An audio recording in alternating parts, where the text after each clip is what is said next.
Deixa eu botar aqui para gravar. Nós já falamos sobre ela na semana passada, mas tem algumas coisas que eu pontuei que são importantes que eu quero estar reforçando com vocês deste conteúdo, tá? E principalmente um autor que é muito importante, que cai em prova de vestibular, que cai em prova de Enem. E eu quero lembrar vocês que 70% do último Enem, seja do Enem 2019, foi conteúdo da segunda série do ensino médio. Então, caiu muito mais conteúdo da segunda série do ensino médio do que do ensino médio. O conteúdo que mais foi colocado nas provas foi o conteúdo da turma de vocês, no caso da segunda série do ensino médio em História. Então, foco aí. Revolução Industrial, então, é uma das transformações mais importantes e mais significativas da história. Porque, quando a gente fala em revolução, é uma mudança de estrutura total, tá, da sociedade. Então, a apostila vai trazer duas revoluções industriais, ou duas fases. Nós podemos falar em duas revoluções industriais, ou alguns autores, duas fases da Revolução Industrial, que é o que a apostila nos traz. Eu vou falar de três, ou seja, uma a mais, porque a geografia trabalha a mais também. A Prof. Carla vai falar com vocês sobre Revolução Industrial e sobre mais fases da Revolução Industrial para geografia. Para a história, se a gente pegar qualquer livro didático, sempre vai falar de duas revoluções industriais ou de duas fases. Mas acho importante e significativo nós falarmos das três fases ou das três revoluções industriais, certo? Então, a Revolução Industrial, como eu disse para vocês, essa mudança estrutural é na forma de se produzir e também de se consumir esses produtos, certo? É uma grande mudança porque a estrutura social, política e econômica vai ser alterada, né? A questão familiar é alterada, das crianças, a vida das crianças também é alterada, a relação de trabalho é alterada, a relação de produção de produtos é totalmente alterada, tudo isso está se transformando. Então, é o seguinte, a Inglaterra, já disse para vocês, ela é a pioneira na Revolução Industrial. O Eric Hobsbawm, presta atenção nesse autor, tá? Que é um dos caras que mais cai em prova de concurso, vestibular e Enem. Eric Hobsbawm, tá? O Eric Hobsbawm, para ele, a Revolução Industrial começa em 1780, para ele, na versão dele, tá? De acordo com os estudos dele. Mas, historicamente, nós já começamos a datar a Revolução Industrial em 1750. Ele, a partir das pesquisas dele, coloca 1780. E nós aí, a maior parte dos estudiosos, vai falar que a partir de 1750 nós já temos essas transformações. Essa data, ou seja, meados aí do século XVIII, né? Revolução Industrial é a grande transformação do século XVIII. A primeira Revolução Industrial, ela é restrita à Inglaterra, ou seja, a primeira fase da Revolução Industrial, ela fica dentro da Inglaterra, essas transformações todas. Tá? Por quê? Primeiro, porque a Inglaterra ela já era uma monarquia parlamentarista.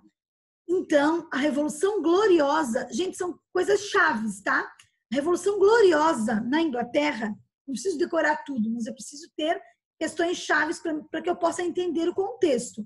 Revolução Gloriosa foi a revolução que voltou com o sistema parlamentarista na Inglaterra. Então, a Inglaterra vivia, após a Revolução Gloriosa, a monarquia parlamentarista, ou seja, o rei não comanda de forma absoluta, o parlamento é superior, a burguesia consegue se estabelecer, e eles vão ter uma declaração que é a Declaração de Direitos, a Bill of Rights. Essa declaração, que é a Declaração de Direitos, ela é muito importante dentro da Inglaterra. Então, um dos primeiros fatores por que a Inglaterra é pioneira na Revolução Industrial é porque a Inglaterra já era uma monarquia parlamentarista a partir da Revolução Gloriosa, certo? A Inglaterra passou por uma transformação antes da Revolução Gloriosa, que é a Revolução Puritana, o estabelecimento de uma república, não deu certo a ideia republicana na Inglaterra, assim como não deu certo na França, e aí eles voltaram, foi uma república sanguinária,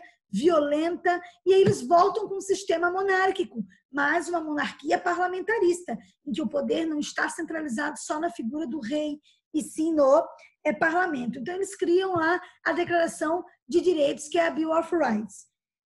Outra coisa importantíssima da Inglaterra é o Oliver Cromwell. Ele assina um documento chamado Atos de Navegação, do século XVII, 1651. 1651. Esses atos de navegação diz o quê? Que qualquer produto que chegue na Inglaterra ou que saia da Inglaterra tem que ser através de embarcações. Isso fortalece a marinha, tá? E deixa a marinha da Inglaterra muito forte. Outra situação importante também é a lei de cercamento de terras, ou seja, essa ideia feudal das terras de camponês, ela é destituída, vem com força total, até por incentivo do iluminismo, a ideia de propriedade privada. Cerca as terras, essas terras vão servir para quê? Para pastos, para as ovelhinhas, certo? Porque a primeira indústria que se estabelece na Inglaterra é a indústria têxtil. Então, o campo vai estar totalmente correlacionado com o espaço urbano. No campo, cerca as terras, tenho pastos, crio ovelhas, tiro a lã para beneficiá-la. Ou seja, no campo nós vamos ter um tipo de burguesia chamada gentry. Tá? É essa burguesia que vai estar aliada à burguesia mercantil, tá? Para comercializar os produtos. Então, a lei de cercamento de terras é importante, até porque vai ter, a partir da lei de cercamento de terras, cidade. O homem sai do campo e vai para a cidade, que é o êxodo rural. Muito bem. A Inglaterra também tem o quê? Ferro e carvão. Então, a terra é uma monarquia parlamentar, burguesia está no poder, cercamento de terras para pastos, criação de ovelhas e aí o beneficiamento da lã, tem ferro, tem carvão, tá? E tem uma marinha forte para escoar seus produtos. Tudo isso que a Inglaterra seja pioneira. E do 1750, ou como diz Eric Hobsbawm, 1780, até meados do século XIX, tá? A Inglaterra é exclusiva, ou seja, é o único país a passar por essas transformações. Essas transformações ganham outros países europeus e depois Japão e os Estados Unidos no século XIX, que é a segunda revolução industrial. Uma coisa importante da primeira revolução industrial que vocês não podem esquecer: a energia é a vapor, certo? Eu tenho carvão, tem locomotiva e tem telégrafo. Então, e ferrovia. Bem, primeira revolução industrial, Inglaterra. Características importantes: energia a vapor, carvão, locomotivas e telégrafos. E uma coisa importante também é as ferrovias. São as ferrovias para escoamento de produtos. Consequências da primeira revolução industrial, da primeira fase da revolução industrial, tá? Quais são as consequências? Urbanização, porque eu tenho a saída do homem do campo para a cidade. Estabelecimento do capitalismo como sistema econômico, como motim de tudo. Então, o capitalismo está ali trabalhando incessantemente para, vamos dizer assim, se tornar, né? Vai se tornar o grande sistema econômico. Outra característica e consequência importante da Revolução Industrial: o aumento da produtividade. Antes, o meu produto é produzido de forma artesanal. Se o meu produto é produzido de forma artesanal, eu demoro mais para produzir esses produtos. Agora, com a Revolução Industrial, eu vou produzir mais em menos tempo, que essa é a lógica que se quer. Então, eu tenho um aumento de produtividade. O homem é substituído pela máquina, certo? É outra consequência importante, substituição do homem pela máquina. O produto não é mais artesanal, é um produto industrial. Então, nós passamos por fases, ó. Fique atento na fase. Revolução Industrial traz o quê? O produto é artesanal e aí esse produto passa a ser um produto manufaturado. Manufatura, divisão de trabalho. tá? Tem máquina na manufatura? Pode ter ou pode não ter. As máquinas são ainda rudimentares, mas eu tenho divisão de trabalho. Eu corto, a Maria costura, o Nicolas embala o produto, ou seja, cada um é responsável por uma parte da produção. Aí eu percebo que eu produzo mais em menos tempo. Eu tenho a chegada da máquina. Então, nós temos a chamada maquinofatura, que o resultado é um produto industrializado, mais produção em menos tempo. Aí nós vamos ter duas classes sociais bem distintas na Revolução Industrial. Fica atento, hashtag, asteriscos lantejolados agora. De um lado, o burguês. É o cara que tem dinheiro. É o cara que é o dono da fábrica. Ou seja, ele é o dono dos... Presta atenção no que eu vou falar agora, gente. Ele é o dono dos meios de produção. Do outro lado, eu tenho o trabalhador. De que forma que esse trabalhador... qual é o nome que se dá a esse trabalhador? Proletário. Proletariado. De um lado, eu tenho o burguês, que é o dono da fábrica, que é o dono das máquinas, que é o dono dos meios de produção. Do outro lado, eu tenho quem? O proletariado, que não tem máquina, o cara que não tem dinheiro, o cara que vende o quê? Sua força de trabalho. É isso que o cara vende. Então, o proletariado vende a sua força de trabalho, enquanto o burguês é o dono da fábrica, o burguês, ele é o grande articulador. O que é importante falar aí? É nesse contexto que surge, tá, o marxismo. O Karl Marx, ele vive nesse contexto. Tá? E aí, o pensamento dele, como ele estuda a sociedade, ele estuda por esse olhar, por esse prisma. Ou seja, de um lado, ele tem o burguês, que é o dono da fábrica, que é o cara que tem dinheiro, que é o cara que tem o dono dos meios de produção. E do outro lado, eu tenho o proletariado, que é o cara que vende sua força de trabalho. Então, o que o Karl Marx fala? Que o burguês é o explorador e o proletariado é o explorado. Então, a análise marxista da sociedade é de que maneira? É uma análise econômica.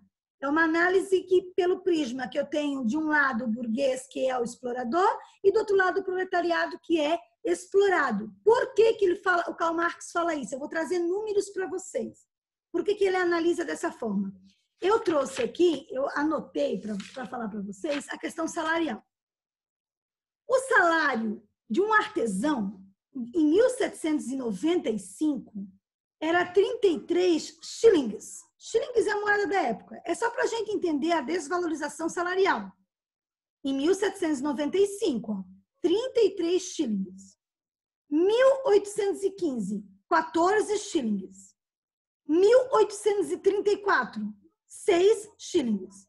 Ou seja, de 1795 a 1834, olha a perda salarial. É por conta desses dados que ele vai fazer esse tipo de análise. É uma forma de analisar a sociedade que, naquele contexto histórico, era importante, naquele contexto histórico, para que os trabalhadores pudessem lutar por melhores condições de trabalho. Por quê? Quando eu tenho, além da perda salarial, os trabalhadores vão trabalhar 12, 13, 14, chegam a trabalhar 16 horas por dia. Não existe legislação trabalhista, porque a revolução está se estabelecendo ainda. A indústria está se estabelecendo. E ela percebe que pagar pouco, ela tem um lucro muito maior, óbvio. Então, qual é a ideia da indústria? Eu preciso de matéria-prima barata, mercado consumidor para vender os meus produtos e pagar pouco, mão de obra barata. Preciso de matéria-prima barata e mão de obra barata. Certo? E é nesse contexto que, na segunda Revolução Industrial, nós vamos ter o chamado imperialismo. Imperialismo, domínio de uma nação mais forte sobre uma nação mais fraca. O maior país imperialista do século XIX é a Inglaterra, certo? A Inglaterra é o maior país imperialista do século XIX. A Inglaterra ela é visualizada como um polvo, tá? Que os seus tentáculos vão estar aí dominando inúmeros países. África, Oceania, Ásia, em busca do quê? Mão de obra barata, mercado consumidor e matéria-prima, que é a base da Revolução Industrial. Então, o imperialismo só acontece por conta da Revolução Industrial, certo? Então, primeira fase da Revolução Industrial, ela é restrita à Inglaterra, século XVIII e meados do século XIX, certo? Nós temos uma grande mudança no modo de produção, nós temos locomotivas, nós temos ferrovias, tá? Nós temos aí uma perda salarial gigantesca, jornadas duras de trabalho, certo? Nós temos energia a vapor, carvão, telégrafo e, como consequência, crescimento desordenado das cidades, urbanização, estabelecimento do capitalismo, aumento de produtividade, o homem sendo substituído pela máquina e a ideia aí de burguês e proletariado, que é uma ideia que advém de uma pesquisa historiográfica, de uma linha da historiografia, que é o marxismo. Muito bem. E o trabalhador, prof, no meio disso tudo, vai aceitar tudo isso e dizer que legal, vou trabalhar 16 horas por dia? Né? Não, isso não vai acontecer. Então, nós vamos ter movimentos que são importantes, movimentos que vão dar origem posteriormente aos sindicatos, certo? Então, os sindicatos que são a representatividade de cada setor para lutar por melhores condições de trabalho, que nós temos até hoje, eles surgem a partir desses movimentos do século XIX, certo? Então, nós vamos ter dois movimentos importantes que vocês não podem esquecer. O primeiro é o movimento ludita ou ludista. As duas formas estão corretas. Ludita ou ludista era um movimento de quebra das máquinas. Então, o que eles pensavam? Que se a máquina ela tira meu posto de trabalho, eu vou quebrar ela. Se eu quebro ela, não tem mais máquina, eu volto a trabalhar. Então, eles têm uma desvalorização muito grande no sentido salarial, porque o ser humano, o homem naquele contexto não vai mais ser tão importante. Agora eu precisava de 10 pessoas, eu preciso de uma só. Então, vai ter uma perda salarial e a máquina vai substituir, vai tirar os postos de trabalho deles, dos homens. Ou seja, então, para eles, eu quebro a máquina, volto a trabalhar. E o segundo movimento que é de 1830, também é século XIX. Só que o movimento cartista é mais organizado. O que eles querem? Eles querem leis. E vão fazer um movimento para que sejam aprovadas no parlamento legislações que garantam melhores condições de trabalho. Gente, as condições eram precárias, eram insalubres. Eles tinham de 20 a 30 minutos de horário de almoço e tinham que voltar a trabalhar. Trabalhava-se por produção. Então, o filme do Charlie Chaplin é uma produção de 1900, que vai da década de 30, 1930, de 36, mas o Charlie Chaplin, o objetivo dele é fazer uma crítica à crise estadunidense de 1929. Então, ele foi proibido, inclusive esse filme foi proibido de ser passado nos Estados Unidos e tudo mais. Depois foi muito premiado, mas no contexto em que foi produzido gerou um burburinho muito grande, porque era uma crítica, né, ao liberalismo estadunidense.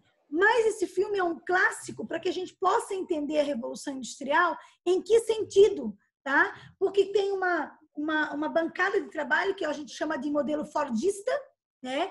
Cada um faz uma função. E como eles ficavam muitas horas repetindo a mesma função, tá? Eles não tinham entendimento do todo, gerava inúmeros problemas. Fora que o filme demonstra as precárias condições de moradia, o filme mostra o desemprego, né?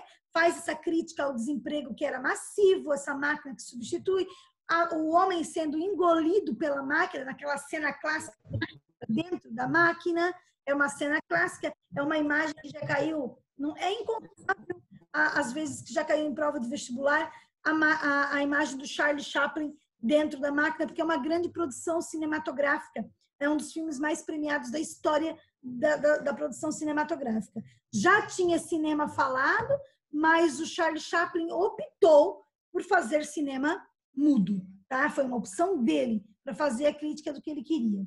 Ô, Pro. Fale, Maria.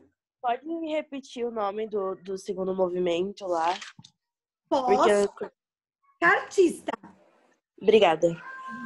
Vem de carta mesmo, de documento, tá, Maria? Vou mandar uma carta para o parlamento querendo e almejando algumas mudanças nas leis. E por fim eles conseguiram? Sim. É significativo, mudanças extremas, não. Mas eles conseguem algumas mudanças a partir de movimentos. Sim, esses movimentos são interessantes porque se eles fossem para a rua, a polícia descia cacete neles. Ou seja, usava de violência. Aí o que eles começaram a fazer? A ficar parados dentro das fábricas e não trabalhar.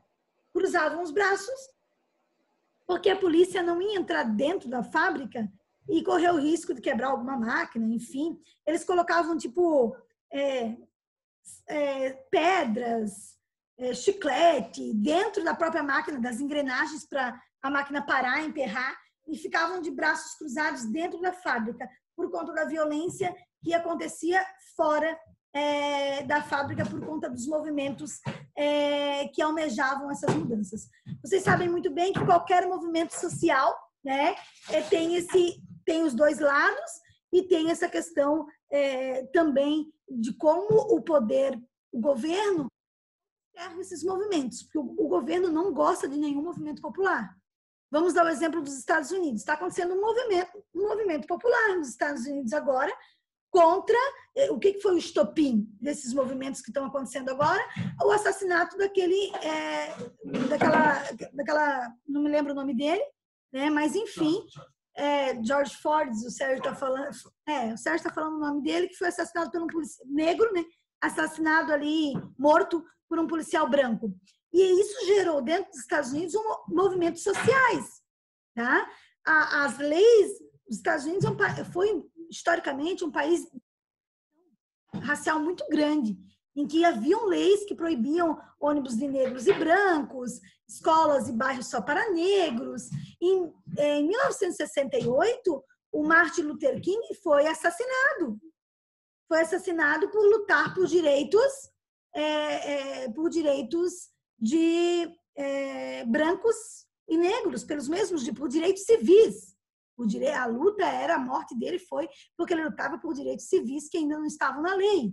Então, é um país historicamente segregacionista. Assim como a gente tinha um apartheid na África do Sul, nos Estados Unidos também é um país segregacionista. E esses movimentos sociais, eles não são vistos com bons olhos pelo governo. O governo não quer movimento social, né? E aí, aqui ele também não queria um movimento social, porque não era positivo esses movimentos, porque eles queriam. E os donos das empresas não querem dar direitos para eles. Por quê? Porque eu quero pagar pouco, explorar bastante, né? Essa é a lógica. Muito bem. Então, primeira fase da Revolução, ok. Segunda fase da Revolução Industrial, então, a industrialização, que era restrita à Inglaterra, cresce. Vai para o restante da Europa. Chega no Japão. Chega nos Estados Unidos.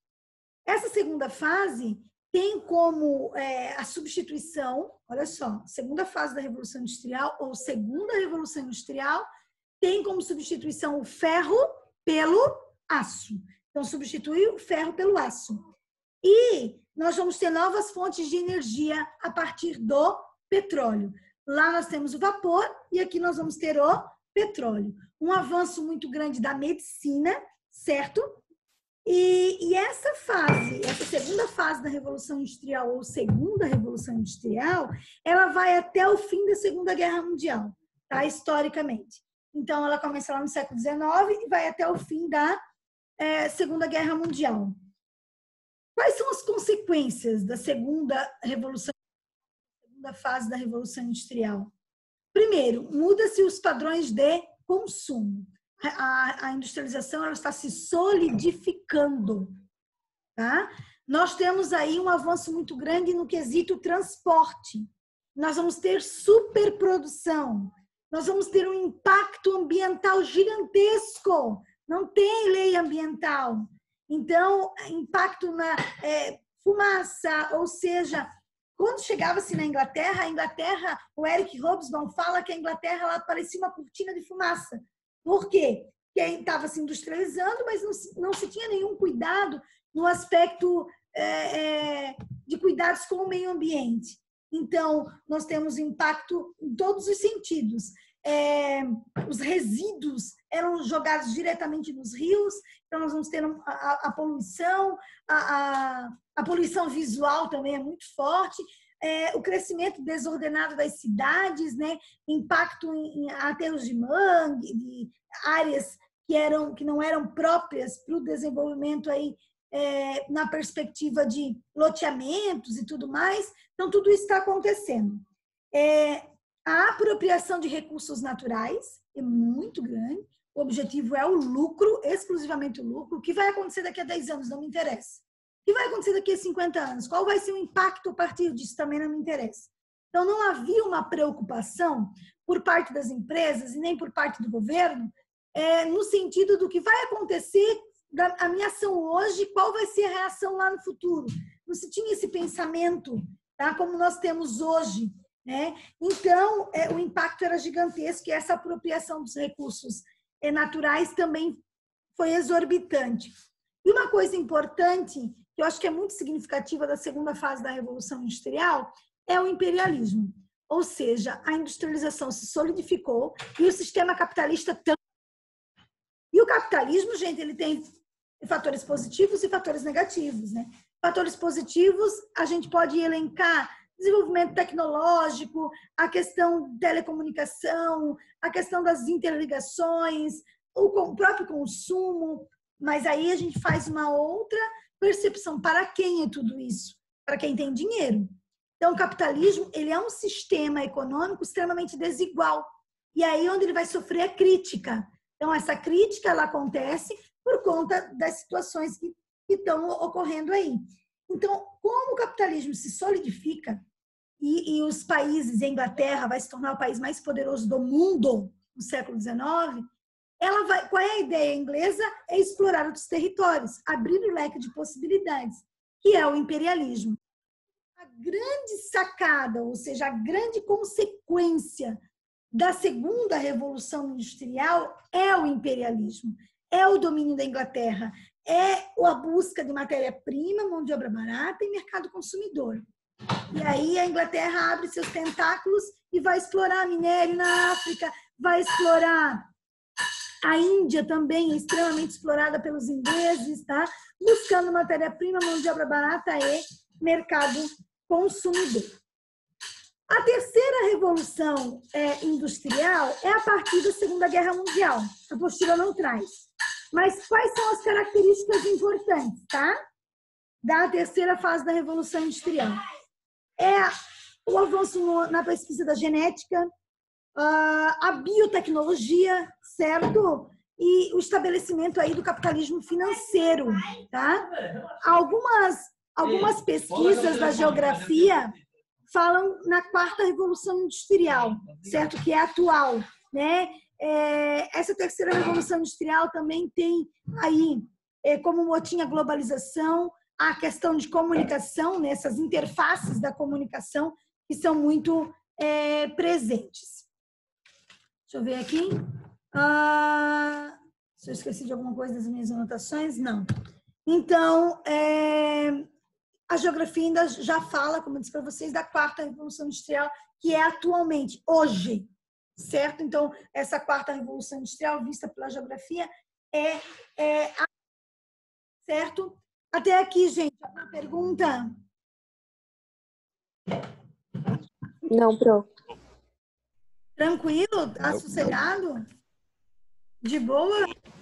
Ó, uma coisa que eu quero que vocês, então, deem uma atenção também especial é a perspectiva das críticas, da relação do trabalho. Eu tenho aqui, peraí, só um pouquinho que eu vou compartilhar a minha tela com vocês.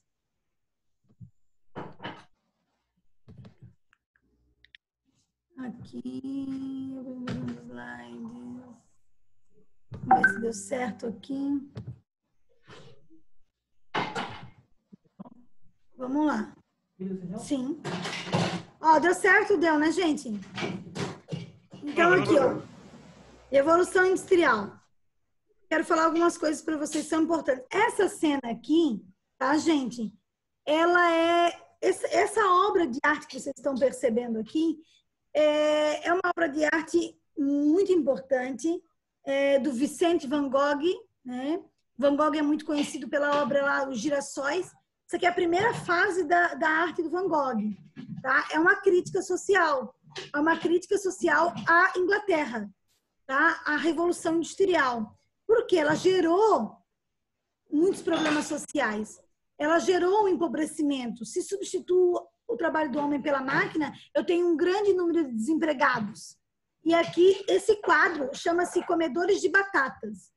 Por quê? Porque a batata era um alimento extremamente barato e era o único alimento que eles tinham, certo? Então, é uma crítica aí à arte, se estabelecendo como uma crítica social. Eu acho importante. Ó, organização do trabalho. Então, nessa lógica, tudo vai mudar, gente, tá? É importante ressaltar aqui, ó, coloquei aqui para vocês, o trabalho feminino. O trabalho infantil, eles estão presentes aqui nessa sociedade, certo? Porque tinha-se filhos para ajudar no trabalho. Quanto mais filho, mais pessoas trabalhando. Ou seja, a ideia de aproveitamento produtivo, certo? Essa era uma lógica desse contexto histórico. Não é a lógica de hoje. Eu tenho um filho, tem toda uma preocupação com a questão da educação e da sua formação. Não. Lá a lógica era aproveitamento de produtividade, mais filho, mais trabalho e aí mais lucro, entre aspas. Essa ideia vai se mudando, vai se alternando posteriormente. Então, a primeira indústria que se estabelece na sociedade é a indústria têxtil, na Inglaterra. Aqui a mulher, porque ela é muito importante nesse contexto, porque eles preferiam mulheres do que homens para o trabalho, para o trabalho, porque pagavam praticamente a metade dos seus salários. Então, essa exploração era muito veemente. Galera, vai cair aqui, tá? Mas fiquem aí que eu vou mandar outro link, tá? Só para mim poder... Eu vou mandar outro link para mim poder acabar de explicar aqui. Rapidinho, tá? Vou sair daqui e a gente já entra de novo.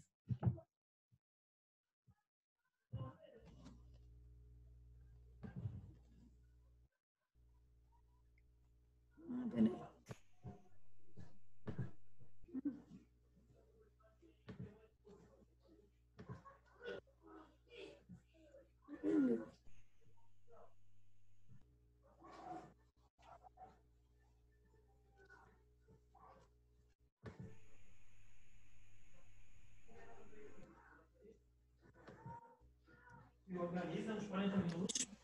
Eu tô em aula ainda.